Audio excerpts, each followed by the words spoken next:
I was raised in a Christian home. My dad I never knew him to not be on drugs or in pain. He would come home from work and just go straight to bed. Because I didn't have that relationship with my dad, my uncle became kind of like a father figure in my life.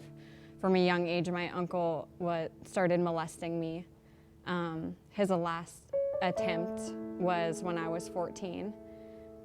And I was always just kind of the problem child in my family. They could never figure out what was wrong with me. I struggled with an eating disorder.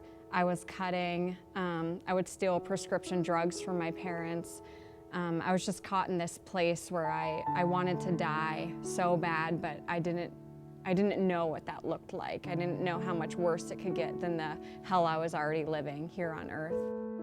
I had always promised myself that I would never tell my family about my uncle because we all loved him. Like, we were very close. We spent holidays and vacations together. The church sat down with him and told him that my parents agreed to pay for his treatment if he would just admit that what he did, and we would pay for him to go and get help. But he immediately stormed out and denied it. He took a lie detector and he failed it. That was when I had found out about Mercy Ministries. My mom had come to me and had shown me Mercy Ministries. She had found it on the internet after looking for some answer of what they could do. I guess they had never really understood what was wrong with me, and at this point when we had told them what my uncle had been doing, everything started to make sense to them.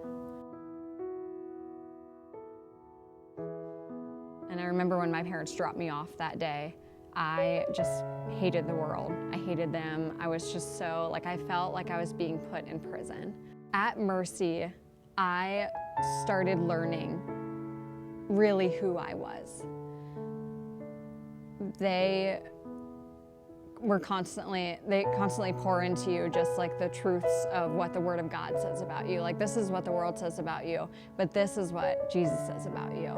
And so I started reading verses and just meditating on them and memorizing scriptures about who I was. Like, I'm the apple of his eye. Like, I was knit together in my mother's womb with a purpose and a plan that was for good and not for evil. I'm made in his image. Greater is he that lives in me than he that is in the world. And so I just started really just building my foundation of who I was.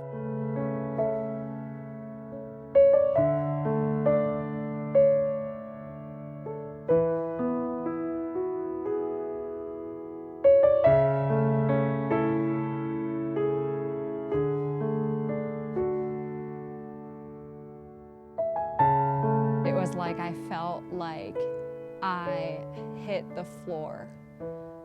And it was almost like the judge didn't believe it either, so he had all 12 jurors, one by one, stand up in front of us and say their verdict, not guilty. So I got to hear it 12 more times. And I just sat there watching them and just felt like I just couldn't, like, it was like I didn't know whether to believe that this was really happening or not. And I remember one woman standing up and saying not guilty and looking at me with tears streaming down her face and mouthing the words, "I'm so sorry." It had gone into the paper so many times, and I live in a small town, that it was like so many people knew about it, and I knew I just needed to get out of there. Immediately the lies started coming up that maybe I didn't hear God and people are gonna think that I lied about it. So I knew I just needed to get out of town. So I, within the next 2 months, bought a one-way plane ticket to Colorado Springs. And I joined a ministry out there that kind of really focused on the forgiveness aspect. I moved back home. Life was great. I had dealt with a lot of the forgiveness. I dealt with a lot of the offenses from the past. I was still very much in control of my life. I was a Christian, I loved God, but I was still very much chasing after trying to make a title for myself. One thing that I had to realize was that it's not about me, and it never was. I think that we live in a culture that it's constantly pushed at us, that it's all about you. It's all about the clothes you wear, the car you drive, the title that you have here.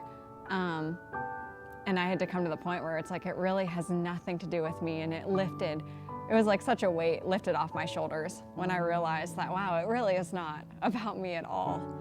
God, I'm only here for such a short time. Like, this life is so short. You can have everything. You can have my testimony.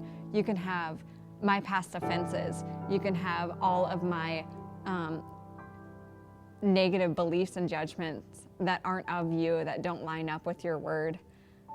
And let me be a vessel for you. Let's get as much work done in your name, and let people see your glory through me as much as possible in this short time I'm here on this earth.